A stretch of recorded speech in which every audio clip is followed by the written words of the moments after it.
We are covering the seventh blessing statement tonight, and that is Matthew 5:9, which is, "Blessed are the peacemakers, for they shall be called the sons of God."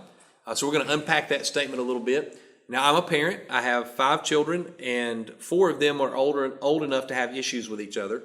And it's just a matter of time before the 5th one is old enough. He's a baby, so everybody thinks he's cute. You know, all the kids love him. He can't do anything wrong, but he's just now getting mobile. So it's not long before he's in their toys, their food. He's messing with their stuff. He's drawing on their dress or their clothes or whatever.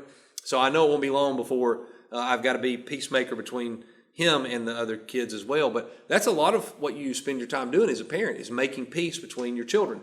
Pull them together. Okay, who did what to who sinned against who, how do we forgive each other, how can we love each other? You give the lecture of, you know, you guys are always going to be with each other, and you need to learn to love each other, and your friends will come and go. You give all the same speeches that your parents gave you, and what are you doing? You're making peace between your children. And why do you do it? You do it because first you want peace in the house. Yeah, first because a house full of kids who are not at peace with each other is not a good place to be. But secondly, because you genuinely love your children, and you see from a perspective that they don't see how much they could benefit one another, how much peace with one another would benefit them. And so, of course, you understand the difficulties too. You remember, if you have brothers or sisters, how hard it is and all the difficulties that go along with being at peace with a brother or sister.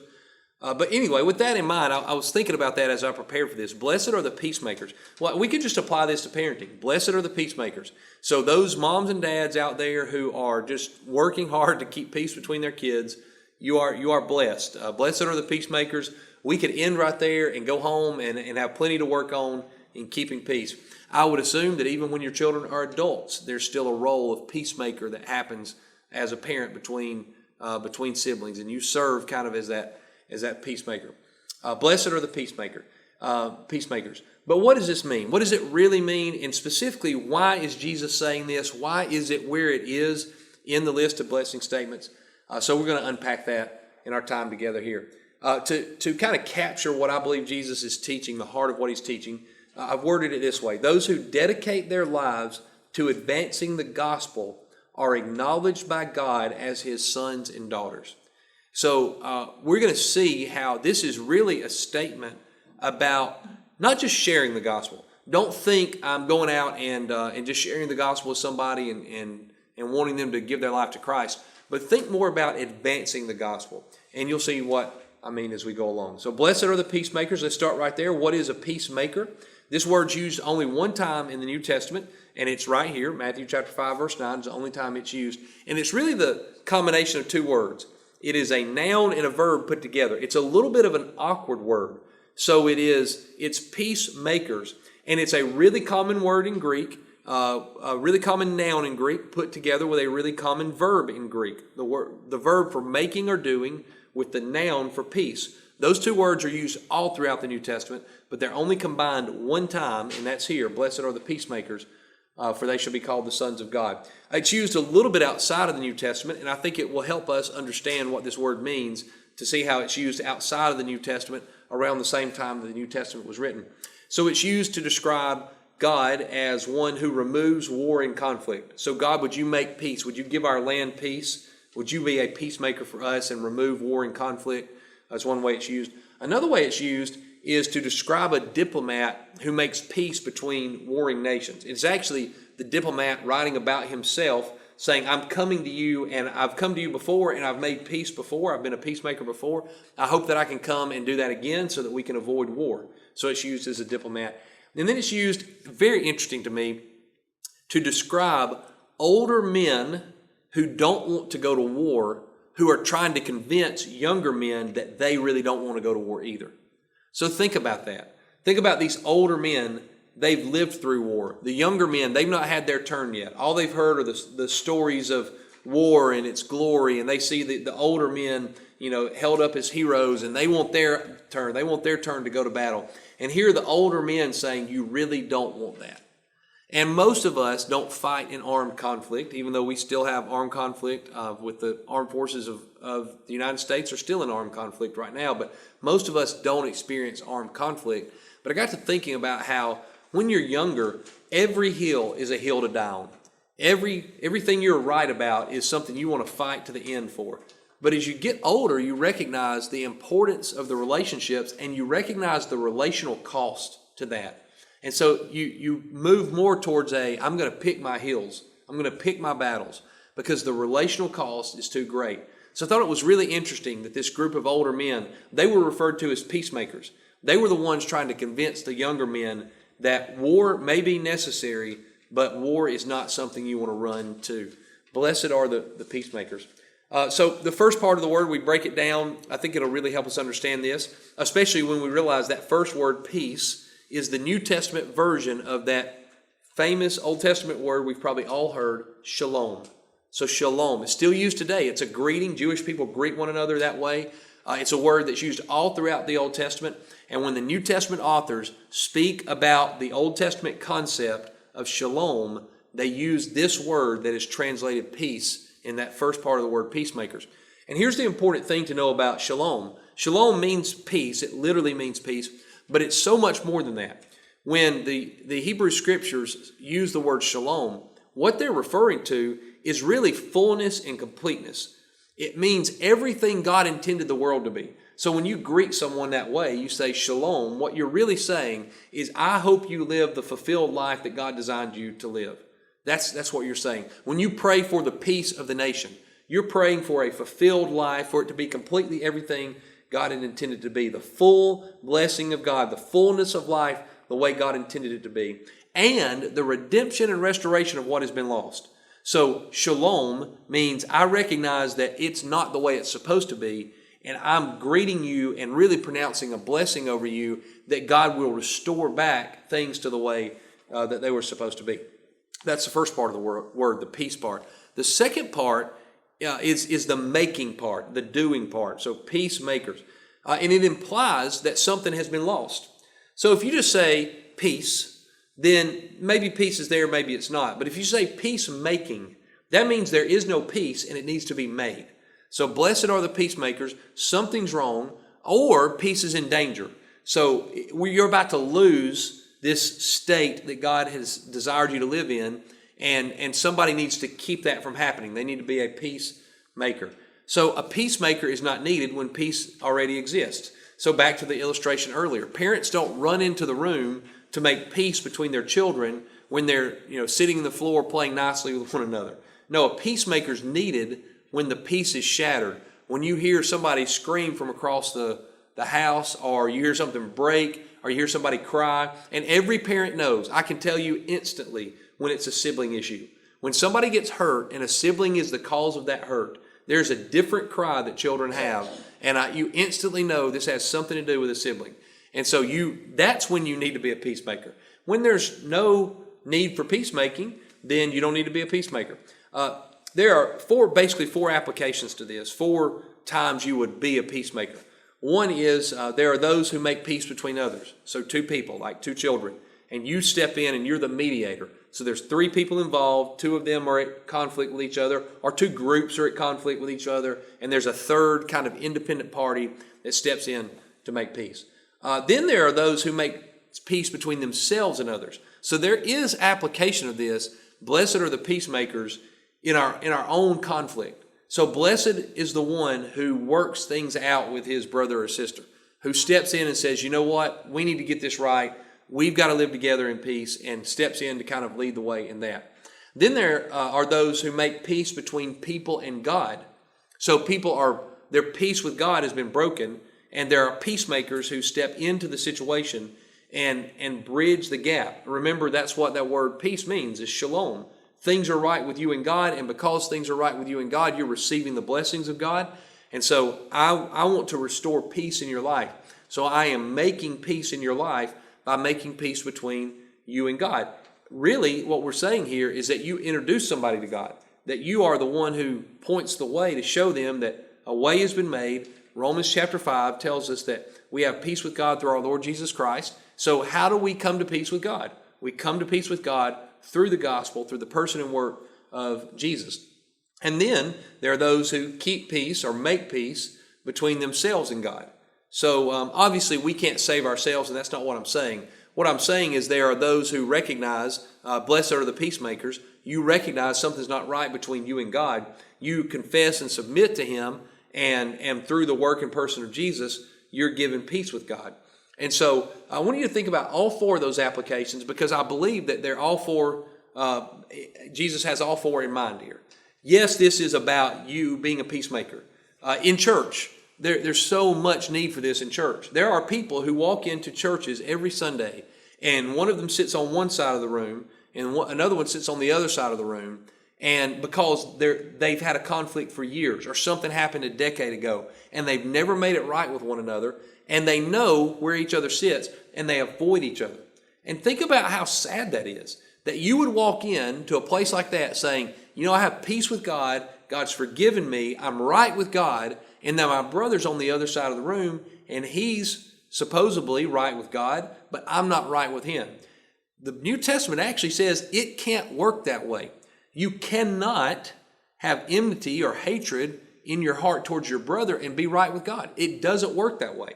So if there's something wrong with you and your brother, you may think, or you and your sister, you may think everything's all right between you and God, but the New Testament says that's not the case. You're not right with God if you're not right with your brothers. Now, of course, there are times where you do everything that you can to be right with your brother or right with your sister, and they just won't have it. They're closed off to you. Something I often tell people is that you want to live your life like this, with your hand extended. And there are people who will refuse that handshake. There are people who will stand there with you. You've got your hand extended, and they stand there just like this, refusing to bridge the gap and to mend the relationship. But you want to have a genuine hand extended with your heart broken that they want to extend the hand back to you. That's really how we should live in every relationship we have, especially among followers of Christ. So if you can think of a person that if they walked in the room, especially a follower of Christ, should be all people, but especially a follower of Christ, and most specifically right now, like think about people in your church family, that if you think, well, if that person walked over to me, I could not extend my hand to them in love and Christian fellowship and be right with them. Well, that's something that you need to address. You need to work on. Oh, but you don't understand. If I go to them, I've tried before, they're gonna be cold to me. They're not gonna want to talk to me. That's them. That's between them and God. But you have to live with your hand extended to them, genuinely waiting for the day that they return their hand to you. And you've done all that you can. You've crossed the bridge as far as you possibly can go. And not only that, but it's not just I've checked it off the list, well, I did my part. No, you're standing at the edge of the bridge and you're heartbroken that they're not building the bridge back to you because your genuine desire is to be reconciled to them. So I think that this is needed, making peace between others, making peace between yourself and others, but then also making peace between you and God, staying at peace with God. First, by giving your life to Jesus, but secondly, by, that great question, Lord, that David asked, search me and try me, let me know if there be any wicked way in me. Lord, is there anything in me that's keeping me from you right now? Is there anything in my life that I've not dealt with? Is there something I've not seen or I've forgotten? Or is there any sin that I've just let slide in the past and I've forgotten about it? But I need to confess it to you and I need to make it right. So staying at peace with God and then extending that peace with God out to others. That's why I say it this way. In our fallen world that is not as it should be, it's not in a state of shalom as God created it to be, full blessings, full peace, fullness of life, that the gospel work is actually peacemaking work. So when we extend the gospel and advance the gospel in every way, when we share the gospel with someone and they come to know Christ, when we live out the gospel in our marriages, we're redeeming the marriage and we're putting it back as it should be. When we live out the gospel in our workplaces and we serve as a boss or as an employee that works as the way that God would intend us to through the gospel, and we see things with gospel lenses, then we're expanding that peace. We're expanding a little bit of the kingdom of God everywhere we go, knowing that ultimately it's going to take the return of the King to expand the kingdom all over a new heaven and a new earth. But we're to be about the work from this time until that of expanding the kingdom as much as we possibly can. What is the reward? So blessed are the peacemakers. Well, the reward is this: they shall be called sons of God. Now that word sons should be read as children. In other words, sons and daughters. So it doesn't exclude ladies, but don't miss that we're talking about sons here. And when you look at a first century context, the context of the culture surrounding the Bible, think about all of the rights and privileges that are extended to sons.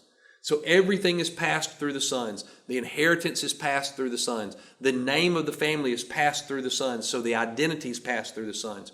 So don't just read it and go, oh, you'll be called sons and daughters of God. Yes, it does mean that. In other words, it applies to men and women, followers of Christ.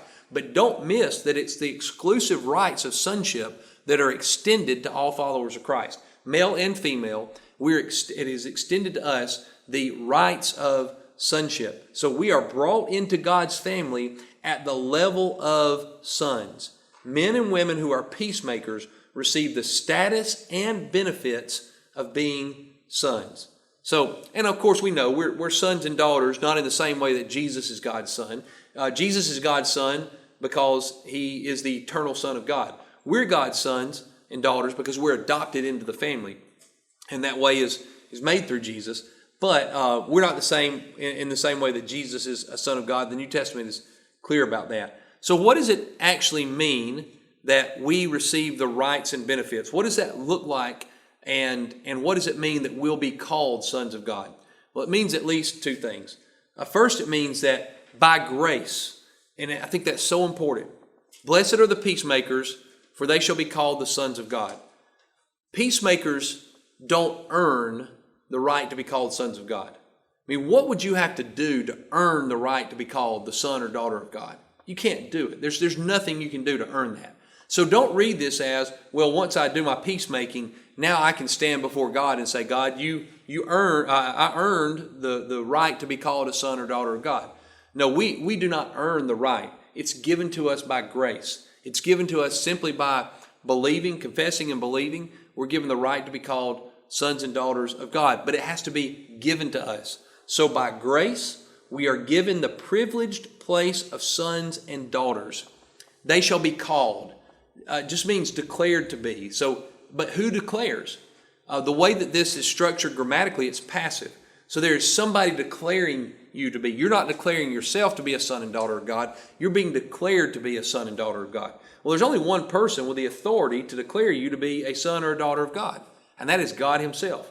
So the picture here is that God declares, God acknowledges, this is my son, this is my daughter. Blessed are the peacemakers, for they shall be called the sons of God. That's the first way in which we're called the sons and daughters of God. The second way is just simply by note of the fact that we are doing our Father's work.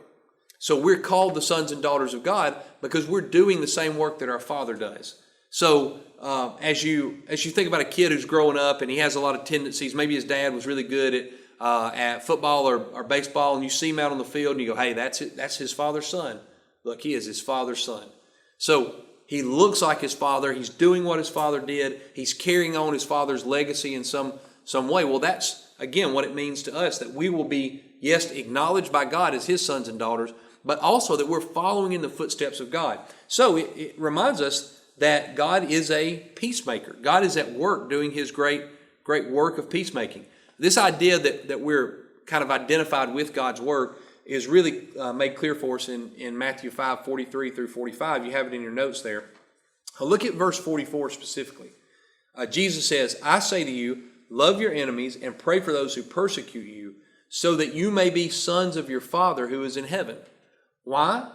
Because he makes his sun rise on the evil and on the good. He sends rain on the just and the unjust. So Jesus says, if you just love your friends, you're not doing anything more than the pagans do.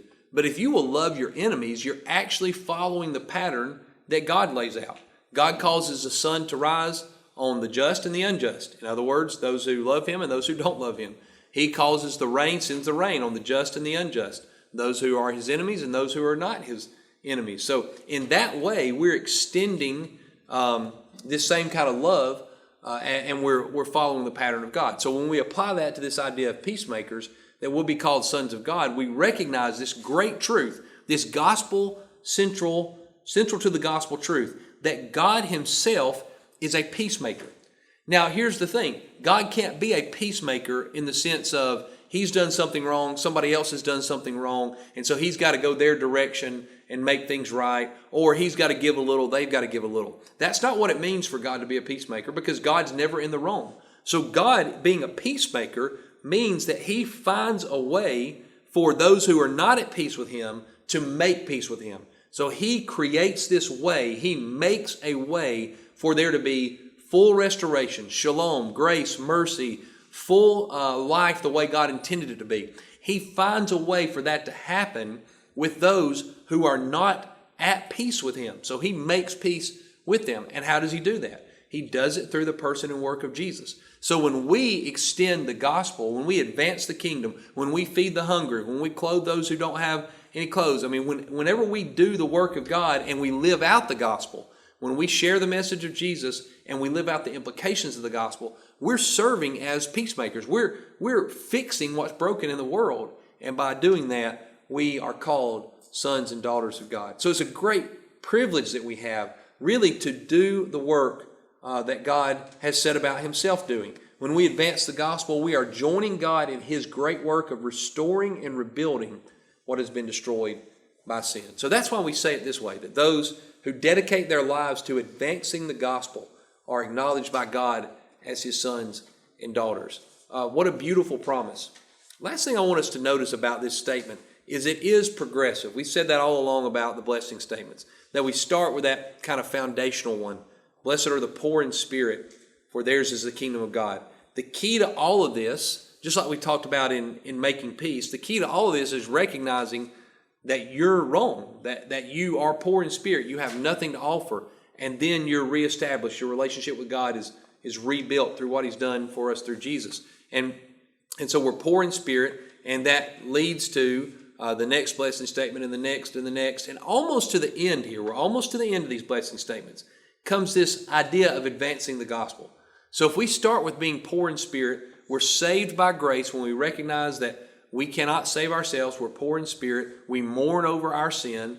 We hunger and thirst for righteousness. We're growing in our faith. We're coming along. We are going to be a part of advancing the gospel. And as we advance the gospel, then we are doing the work that God has called us to do. And in that way, we are sons and daughters of God. I can't go without saying this, that it's amazing to think about this idea of peacemaking and being called a son of God, when we know the only way we really have peace with God is through the work of the Son of God. We are sons and daughters. In other words, I'm a son of God, but I'm not the Son of God. Jesus was the Son of God, the ultimate peacemaker, the one who did bridge the gap between God and man and provided the way and extended the invitation to us for us to be united with God. That's why, again, Romans chapter 5, verse 1, we have peace with God through our Lord Jesus Christ. That's the way, ultimately, we have peace with God, is through what he has done for us.